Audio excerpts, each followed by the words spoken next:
Are you ready to uplevel your sales game? Well, here is a gift for you. It is the Mastering the Sales Conversation mini training. This training gives you my proven step-by-step approach to sales so that you can go from that overwhelmed and intimidated approach that you have to sales to feeling confident and leading a conversation so that you easily guide somebody to hiring you. You can get it right now by going to yoursalesmaven.com/mastering. This is my gift to you. Go grab it now.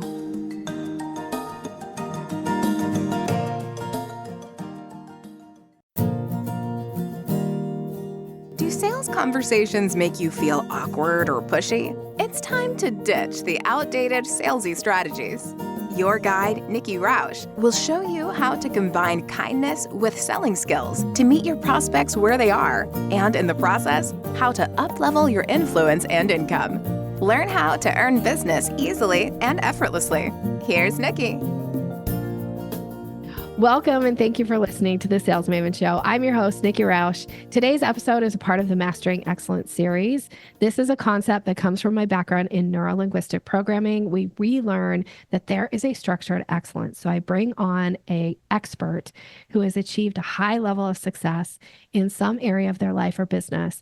And we dig into the structure. How are they achieving these great results? And by you listening to the structure, you can then take those pieces, put them and implement them into your own life or business so you can achieve a high level of results as well. I am delighted to share my guest with you today. It is Lindsay Hotmeyer. Let me tell you a little bit about her. She is the founder of Storyhouse 15. Lindsay Hotmeyer is a strategic storyteller who helps small businesses and do-good organizations authentically grow their business and amplify their impact. Using the habits of story, Lindsay empowers her clients to move past what she calls the lie of the big story. And over the last 8 years, she's helped more than 500 clients find their tiny stories, the types of stories that invite your audience to pull up a seat, tune into your every word, and transform into your biggest fans. Married for more than 25 years, Lindsay is an almost empty nester mom to 4 kids and says that when she retires, her wildest dream is to live in the woods along a lake where she writes poetry all day and never has to wear shoes. Okay, I love her so much, and I'm so excited to bring her onto the show. We are going to be talking today about how to use the habits of story to find your tiny stories and amplify your impact. Lindsay, welcome to the show, my friend. I'm so excited for this. This is great. I can't wait to dig in. Every time I hear you talk, every time I get to spend time with you, I am often just blown away. And I love the way that you talk about story. I happen to be a lifelong storyteller and story lover. So I'm just delighted that you agreed to come on the show and share a little bit about kind of this idea of, what's the big lie and how do you find those tiny stories to make that big impact in the world? But before we do that, will you tell everybody a little bit more about your background, kind of how you're showing up in the world with your business and anything else you want to share? Yeah. So my background, I can go way back if you want, but gosh, I can remember from a story perspective, I can remember writing stories on little scraps of paper that I would somehow bind together. I don't even think we had a stapler in my house growing up, and shoving them into my days of the week underwear underneath there. And so story has always been something I've just been enamored with. And I think that when I went to college in the 90s, this whole world of the digital world did not exist. And so I knew that I loved story, that I loved the power of words to transform. I didn't quite know what my options were. I was a first college student. And so I was kind of figuring this out on my own, and, my parents helping as much as they could, but still, first generation student, and it's just difficult. Mm-hmm. And so I thought I'll just be an English teacher. Well, that lasted for 3 years. And, I realized this is not my poor students. If any of my students are out there listening, I'm sorry. Like that it was just it was not the role for me. And so spent some time at home with my kids. I have 4 children. I had them all in a little span of 6 years. And so when my youngest went back to school, I went back to work as a marketer. I was a marketer at a small university. And I really look at that. That was like my master's in marketing. I had a master's in professional writing, but that job really taught me what it meant to help other people tell their story in a way would help them grow their audience, help them achieve their revenue goals. That stress of we have to make these numbers. How are we going to do it? Let's strategize around it. And in 2016, I stepped out on my own, kind of started out as a copywriter, and that just grew and got a lot more deep than just finding the right words for people to say. It's really foundational of who are you? What's the story that you've lived? What's the story that you're trying to write? And how does all of this connect to the thing that you're trying to do? And so that's a little bit about my background. You probably asked me to say something else and I forgot, but Talk there a you go. little bit about how clients work with you, Yeah, a how couple you work different with ways. clients. If they can come in, one of my favorite ways is actually one-on-one clarity coaching that we do. And that's just like a real easy way to ease in and get to know me and get the clarity that you need to get the traction that you're trying to get. Oftentimes, clients will come in when they're in a growth or pivot stage. They may be pivoting completely from one industry into a whole new career, or their business has been one thing and now they're trying to grow it.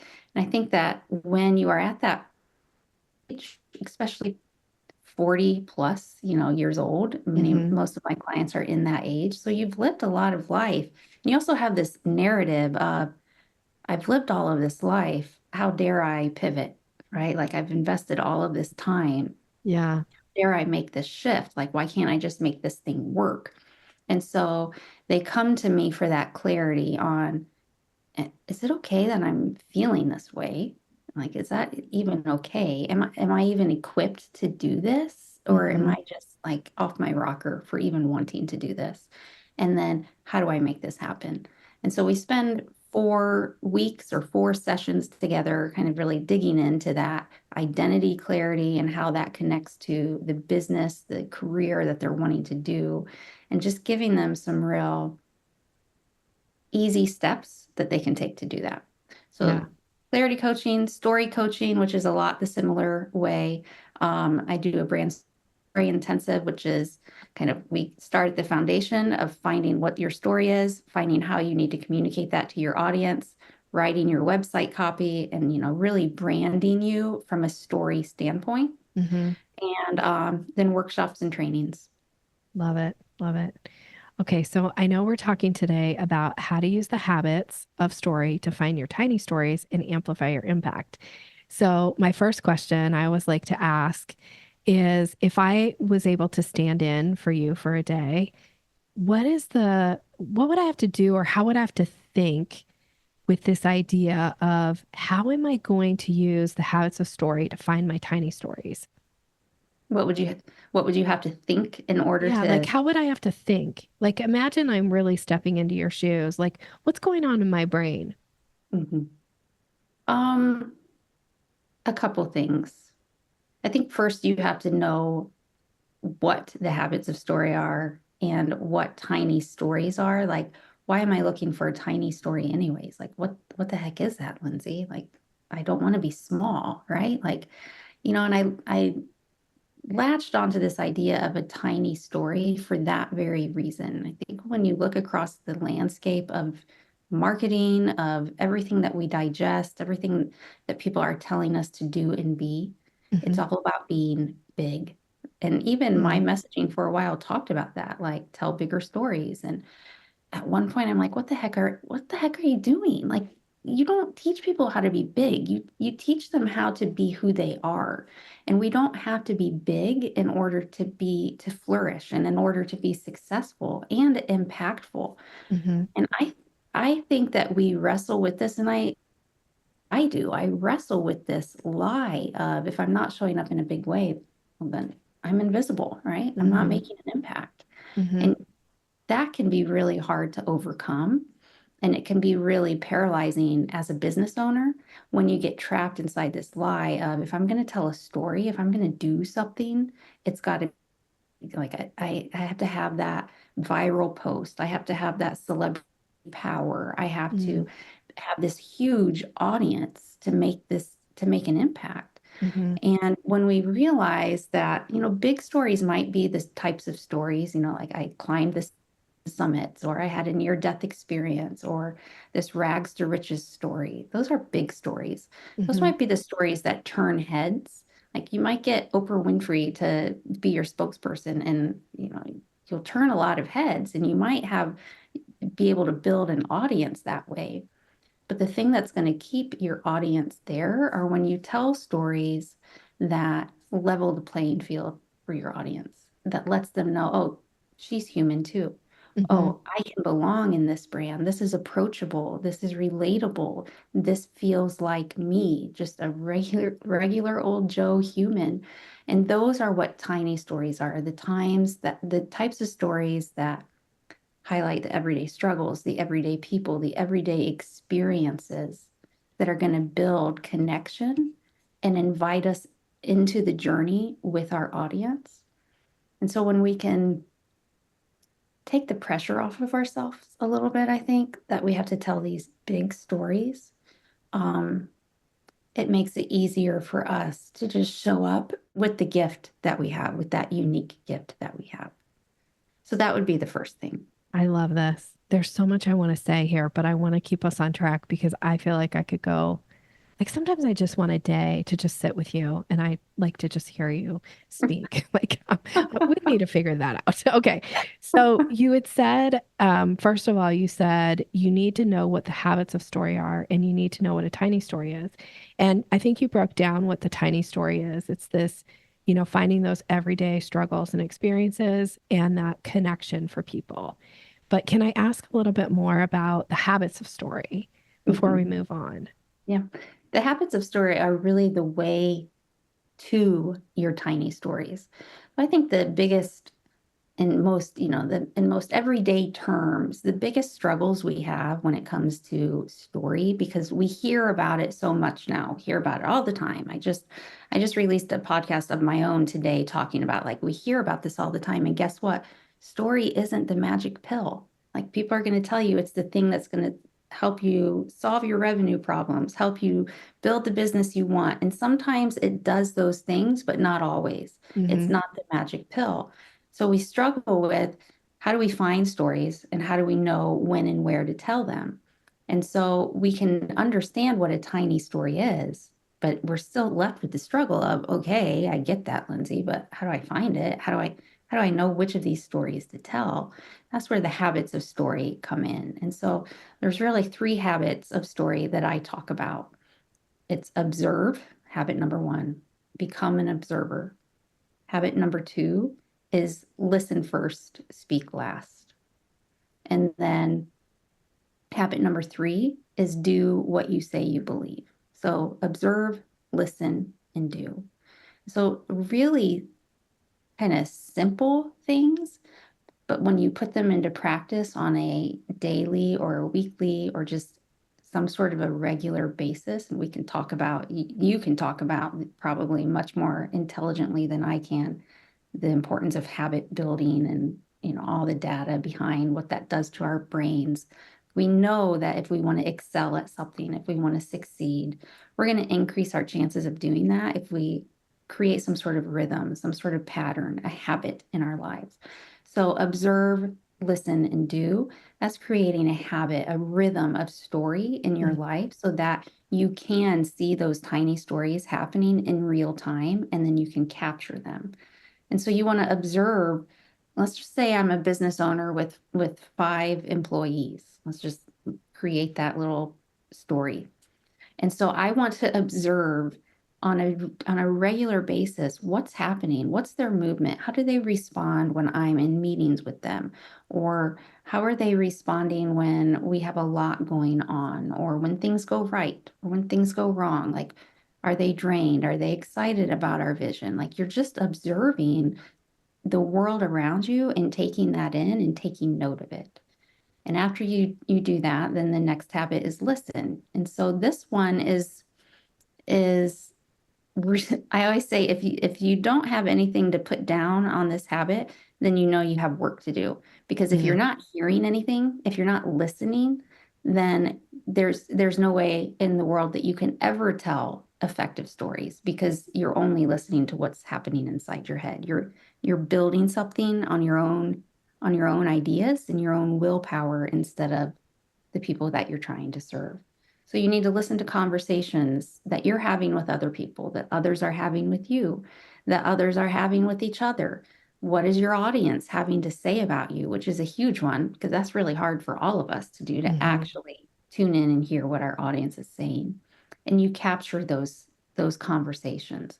Or what's something that maybe you just heard? What is a podcast that you listened to that reinforced some specific ideas? And I'll talk about actually how to filter these. What do we use to filter these habits through? Like that's really important too. And then do, which is do what you say you believe. So that's a big one for me. Like if we have all of these ideals, all of these values, all of these principles that we say that we are, if we don't do them, then the stories we're creating and the stories we're telling, they're not true. And then Hmm. that's when we see big problems actually come up. So Yeah. those are the habits. And when we practice those, I would say at least on a weekly basis to just sit down and journal through. Maybe you're just going to write a sentence down. Maybe you're going to write a whole paragraph. But when you get into that rhythm, then finding those tiny stories that you need to share with your audience becomes a lot more easy because you have them there. Um, but we need a container for those habits to exist in.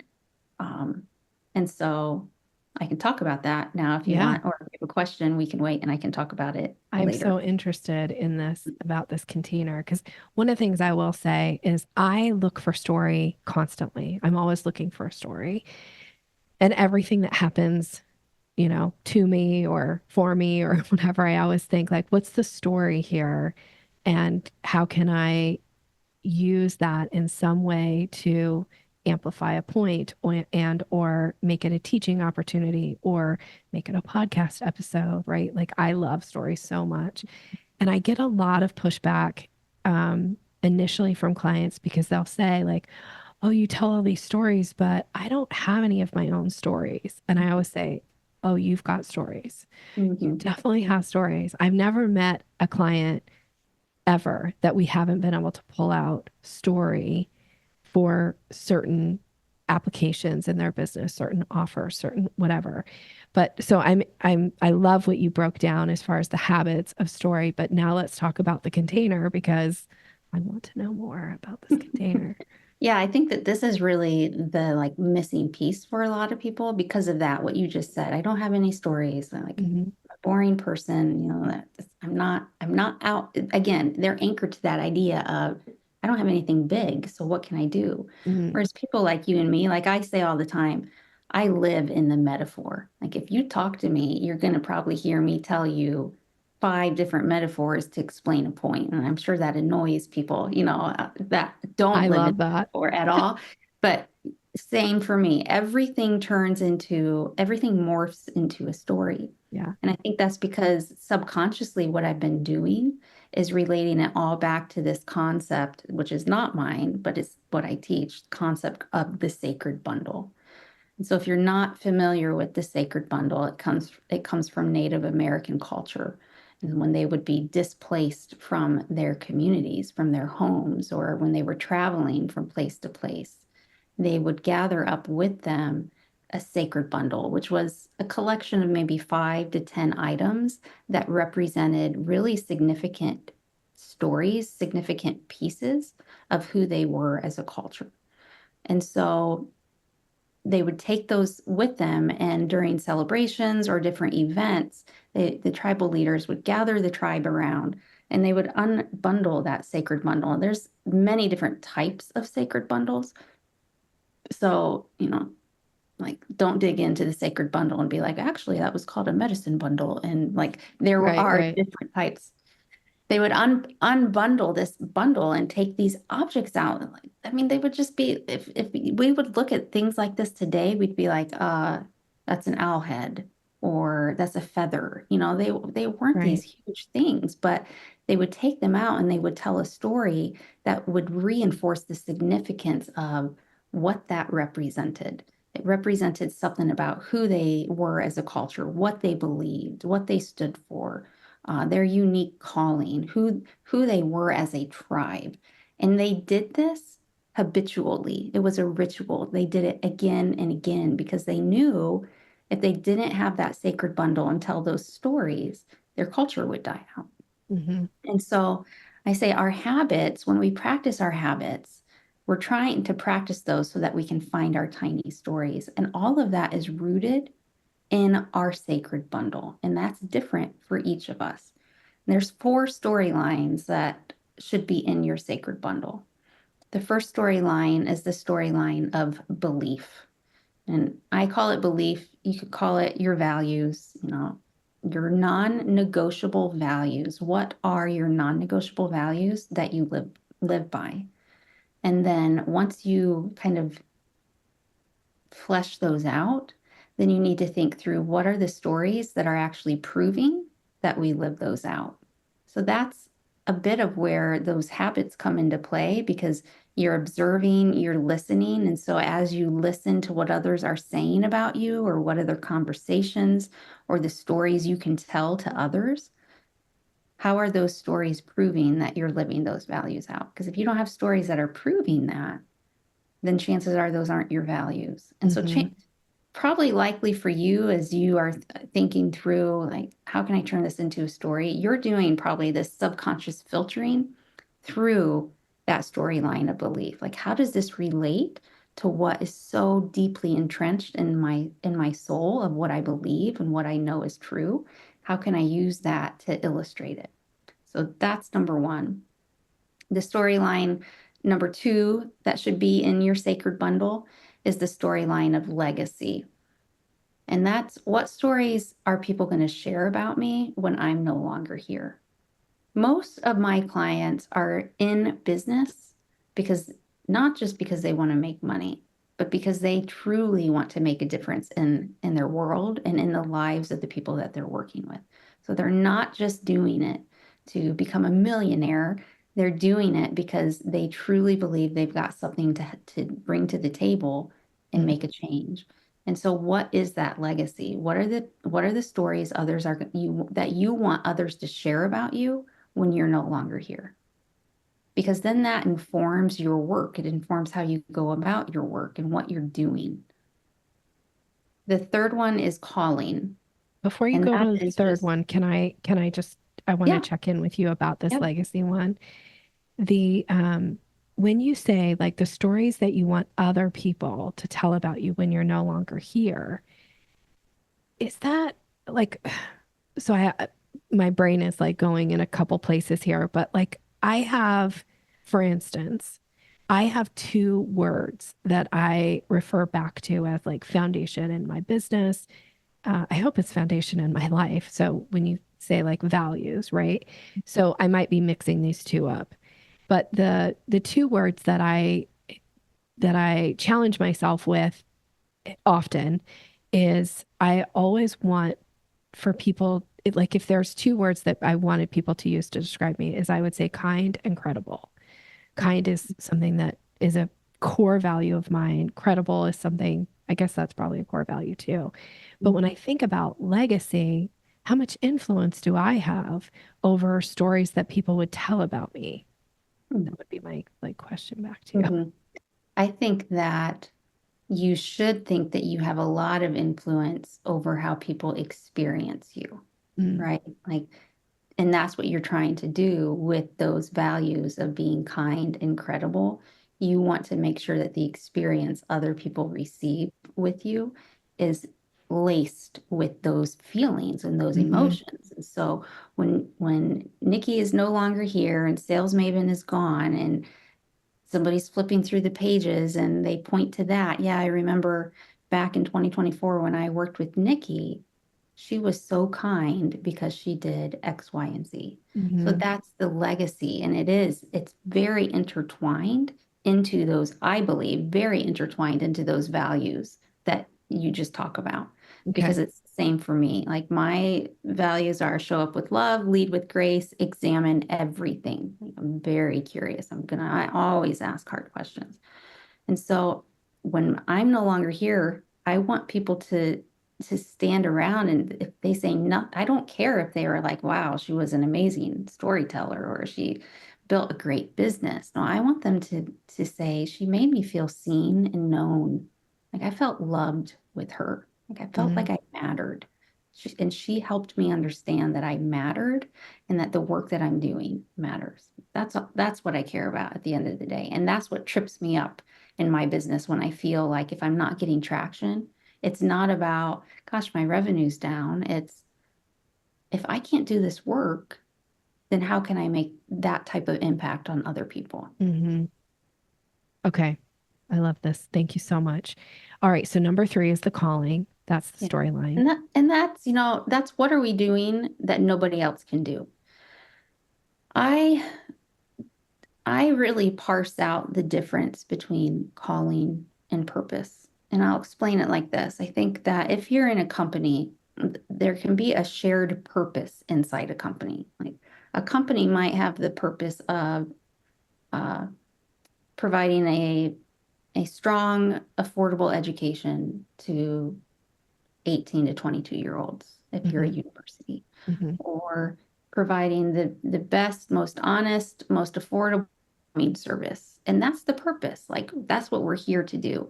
And sometimes we can conflate like um, I saw a post a while back ago really lamenting over Heinz ketchup and how Heinz and Hellman's mayonnaise had gotten on this purpose train, and it's ridiculous. Like it's mayo and ketchup. Like, come on, like it's just functional, right? And I think what they're getting at, but they don't have the language to parse it out, is that they're frustrated at people confusing maybe a calling with a purpose, because a purpose doesn't have to be tied up in this grandiose big thing. Like a purpose can just be, this is what we're here for. This is what we're supposed to do as Mm-hmm. a business. I think the calling is more deep, is more soul felt, can feel more mushy. Like what is your unique place in that purpose to make it happen?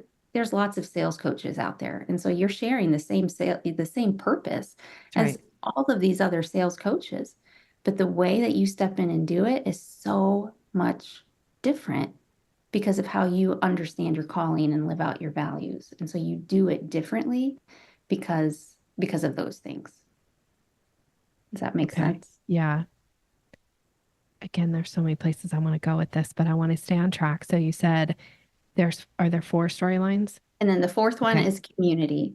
That's the Community. last one. And that is really, who are we calling into our brand, into our business, and who will they become when they join us? Who do we want them to become when they join us? It's not just about what am I giving them? Who do we want them to become? And that all of those things, belief, legacy, calling, and community, when you're constantly filtering those habits through those 4 storylines, and you're thinking, what did I observe today that reinforced a belief that I hold, that I hold, the legacy that I want to live out, or the calling that I think that I have, that unique gift, or the Mm-hmm. community that I'm building? What's one thing I observed that reinforced one of those things? Or what's one thing I heard that reinforced one of those things? Or what's one thing I did to actually demonstrate that I actually am living all this out? So Mm-hmm. you use those habits, or you use the sacred bundle to actually activate the habits. And those two work in tandem, and the output, that's your tiny story. This is so great. I'm like, I feel like I want to be a big sponge right now. And like I'm gonna go back and listen to this again. So many good nuggets. Okay. What have we not talked about that we need to, as far as this idea of how to use the habits of story to find your tiny story to amplify your impact? Um, I don't know, what questions do you have? Like, what are lingering questions for you as far as, because I feel like this stuff can sometimes feel abstract. And so like Okay. what feels like you take it all in, what still feels hard about it or confusing? Well, okay. I'll tell you one thing that I keep thinking about, and it feels a little bit like I don't know if the right word is like maybe a little bit of skepticism, not towards anything you're saying, but just to this concept. Again, I understand the power of story. I did notice, now it's been a few years because I don't spend as much time like speaking in live groups that I used to. But when I was traveling all the time and speaking all the time at these groups, and I would go in and I would meet these people, I remember it felt like there was this really common thread where people would have to tell you about their most traumatic experiences in life and how it led them to do the work that they do now. And I remember having a conversation actually with a really close friend of mine who she did a road trip with me one time when I was driving to the speaking gig. So we got to spend hours and hours in the car together. And we kind of both commented on, especially at this, I don't know, something about this event, but it just felt like I sometimes find it a little off-putting where people have to use the like the if and maybe I'm being really negative, the woe is me kind of Mhm. concept of a story in order to relate it back to the work that they're doing. Because I think just to be really candid, I think we all have woe is me stories. And I know that we've all had hard knocks and hard things in life. And I certainly have. I don't bring them into my business, and it's never felt appropriate to me to do that, to Mhm. share these really hard things that I've experienced as the catalyst for the work that I do. Now, that I'm totally fine with you pushing back and going, well, maybe that's because Nikki, you're not like, maybe I'm missing something here. But I No. sometimes feel like, can we not just do the work that we feel called to do without it having to be related to like, and again, I'm not trying to minimize anybody's story, but it's like I was hooked on drugs and I went to prison for 10 years. And then I got out of prison and I felt compelled to like start this business and do this thing. And now I ask people to invest, hundreds of thousands of dollars with me, and they do. And blah, and I'm always like, wait, what? Like, Mhm. Mhm. I don't, I don't see the connection sometimes in the Yeah. story. Yeah, it's interesting that you bring that up. And I think that that's the big story versus the tiny story. And Okay. again, you can use the big story Yeah. of that trauma and it's gonna pull people in. Like, for example, we see this with the brand Weight Watchers. In 2015, they invite Oprah in, or Oprah, buys some of their stock, becomes the official spokesperson. And she is that spokesperson for a few years, and they have tremendous uplift in their brand and their stock price. It's called the Oprah effect because she was there and people came Hmm. in. But if you do a deep dive case study into Weight Watchers, you also know that they've been on a roller coaster. It's like they attach their story to the bigness of Oprah's story. They didn't have their own. They don't know what they stand for. They don't really know how to reach their audience. And so uh, they're always jumping on the newest trend. And so now they're looking at weight loss medications because that's the trend. And it's okay to jump on the trend when you know who you are. But I Mm. don't know that they really know who they are apart from this big story. And so they use this big story to build their community, that fourth piece of their sacred bundle. Hmm. But I think that they ignored those three other storylines. And then now that Oprah's gone, they're struggling. Like they're struggling big time. They don't know what's going to happen versus a brand like Always, the period brand, Hmm. very functional product. For years, they didn't have to worry about story at all because they knew women were just going to buy their product Hmm. until other competitors started showing up with story. Crap, we're losing our 16 to 24 age bracket. We've got to change something. This is when they launched their Like a Girl camp, kind of at the same time that Oprah came in, 2015 with Weight Watchers. They launched that campaign. They didn't have big names. They had everyday girls tackling an everyday problem. That girl, like this gendered stereotype of what does it mean to be like a girl. Like they took on a social problem in a very honest, authentic, real way. And they saw brand lift, they increased market penetration, they increased brand trust. And it's still going 10 years later. And so I think that's the difference between feeling like you've got to tell the big story versus the tiny story. And I think some people can step into the big story and go with it, and it feels just fine. And they'll just do it, and they'll soak every last drop out of that story that they can. But I have a lot of clients, and we get deep in our work, really deep, and a lot of clients with a lot of big T trauma. We're talking abuse, alcoholism, loss of children. And I know those stories, but they don't want to go there. They're not going to go there. They're not making it part of their brand story because maybe it's too private, right? Like that's a piece of you that you don't have to share with other people.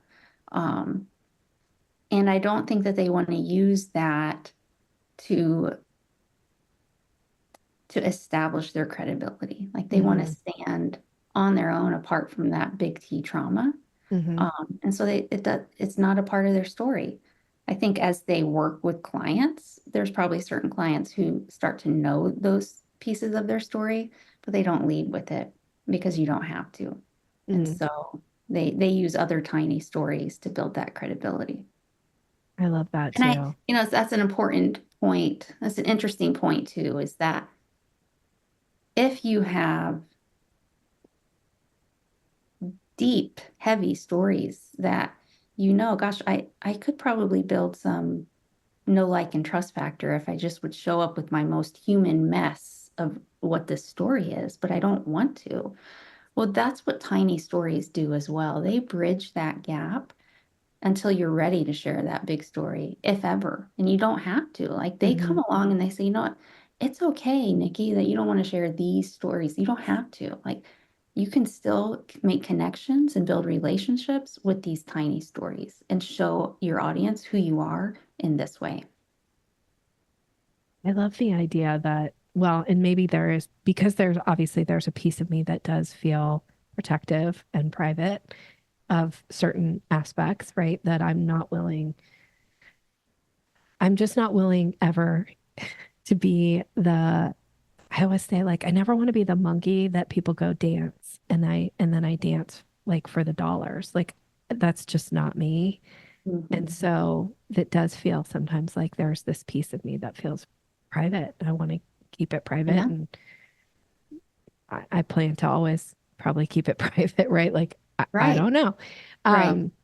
But there is this piece sometimes too where I feel like maybe I've missed the boat because you hear the big, maybe like you're saying, the big stories and they make the impact. And I remember, gosh, it was probably a year ago or maybe a year and a half ago, might have even been longer. I was a participant for someone who came in to speak, and this person had achieved a very high level of success in their business. And they're pretty much like 90% of their presentation was the story of them, right? And like how, like the struggle and like how this person achieved this high level of success. And there was one aspect of success that I was really interested in and that kind of I felt like got glossed over in the presentation. And so when there was time to ask questions, I was looking for strategy. Like, what specifically did you do in order to, see this big jump in it had to do with her podcast. Like her podcast had like really exploded. So what were the strategies or what did you do? And her response to me was the first thing you need to do, Nikki. So she didn't actually answer the question. Now she's telling me what I need to do. And she said, you need to decide that you're famous and you need to act as if you're famous. And that was her advice. That was her answer to my question. And I felt so unsatisfied with the answer. And I was like, oh, here's another person saying to me that I need to be something that feels much bigger than I don't want to be famous. Like Right. that's not something I aspire to do. And I definitely am not comfortable walking around going like I'm famous and everybody should acknowledge that I'm famous. It just felt it. And again, for me personally, and this is not, there is some judgment here. So please forgive my limitations on the judgment around the person who decides that they're famous and acts as if they're famous. And maybe that does help their business grow. It just doesn't resonate with me personally. And I don't have a problem with the person or what they, what they did or what they considered to be their struggles that helped them, reach this level. But I do have a little bit of like, I'm not going to pretend. And that feels like pretending. Right. Yeah. I think if we think about the loneliness epidemic that we hear more and more about and how impactful that is, I think I could get really deep and philosophical about why this exists and what has sparked it and why we're not going to find our way out of it if we don't make some shifts. But I think that at least points back to, as brands continue to move into the future, like there's going to be more and more of a need and a desire for that human connection, especially as AI continues to ramp up. We wonder, what even is this even human? Like, is this real?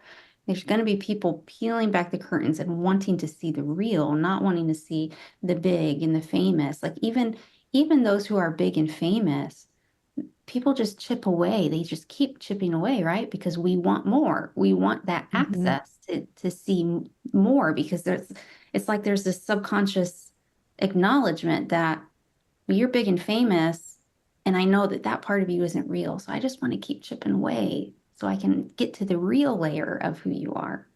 And so, yeah, if you're somebody who can step into that machine and thrive in it, by all means do it. Like if that's for sure the ride you want to ride and that lets you be successful, do it.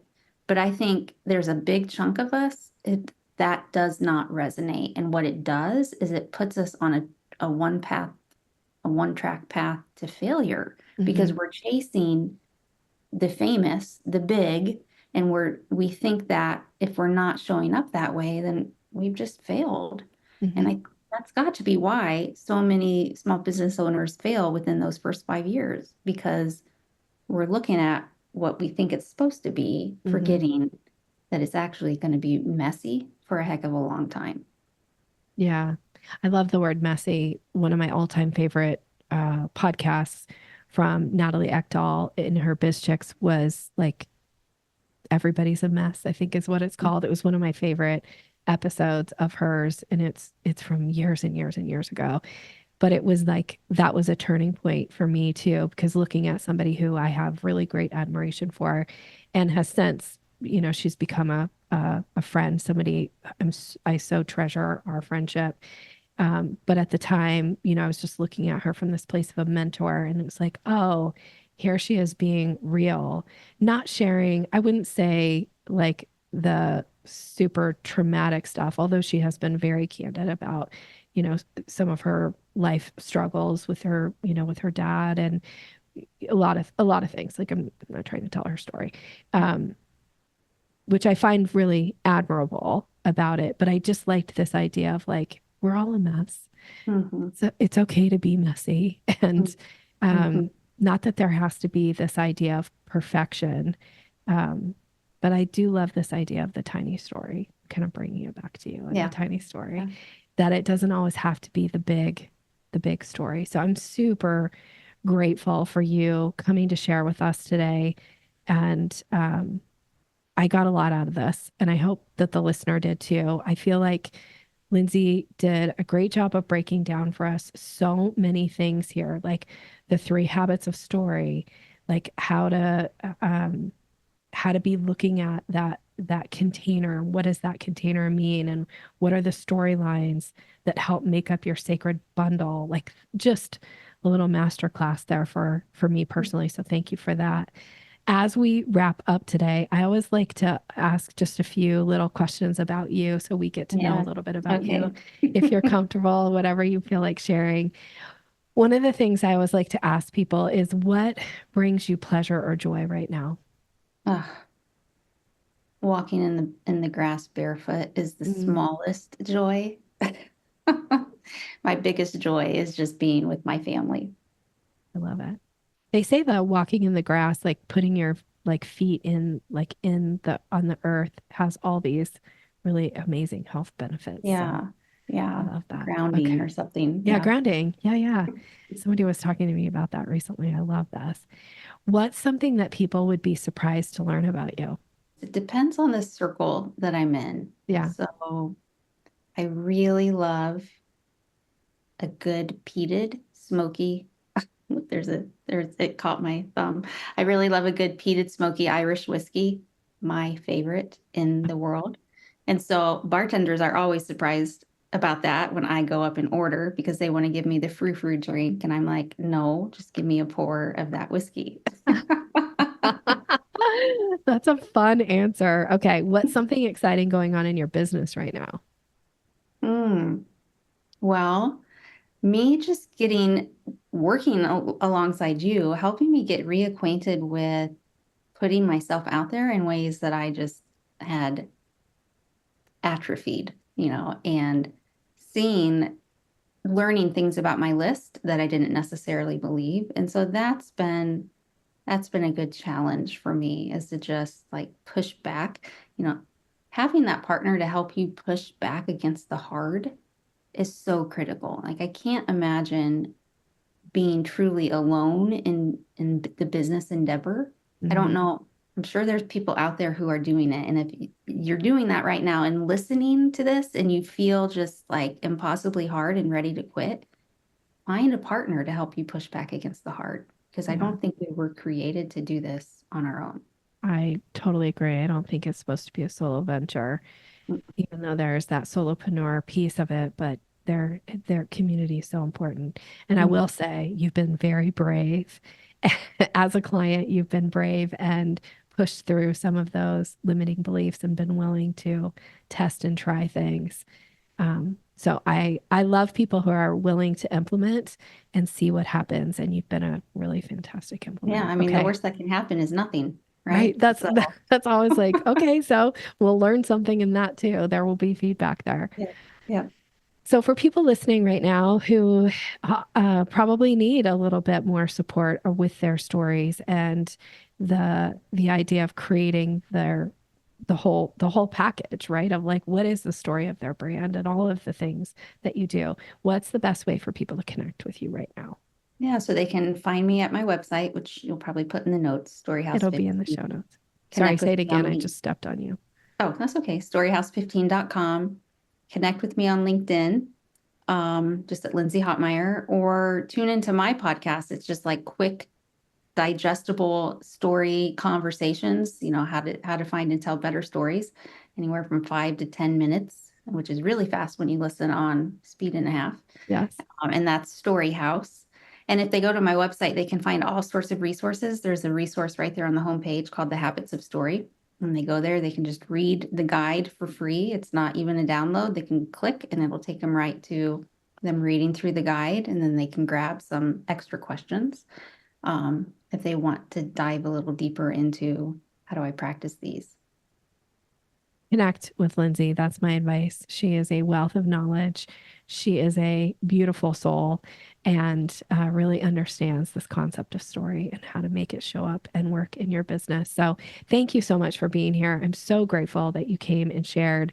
I learned a lot in this conversation, and I just want to honor how grateful I am that you are willing to share with my audience as well. Well, thanks for having me on. It's been great. Yeah. And for you, the listener, thank you so much for showing up. Would you please share this episode if you felt inspired by it? Share it with somebody else who might find value in it, and or leave us a nice rating and review, and connect with us. I'd love to hear what was your big takeaway from today's episode. I am wishing you continued success in everything that you're doing. Take care and have a great rest of your day. Thanks for listening to Sales Maven. Visit us online at yoursalesmaven.com/maven for more resources to boost your confidence and skills.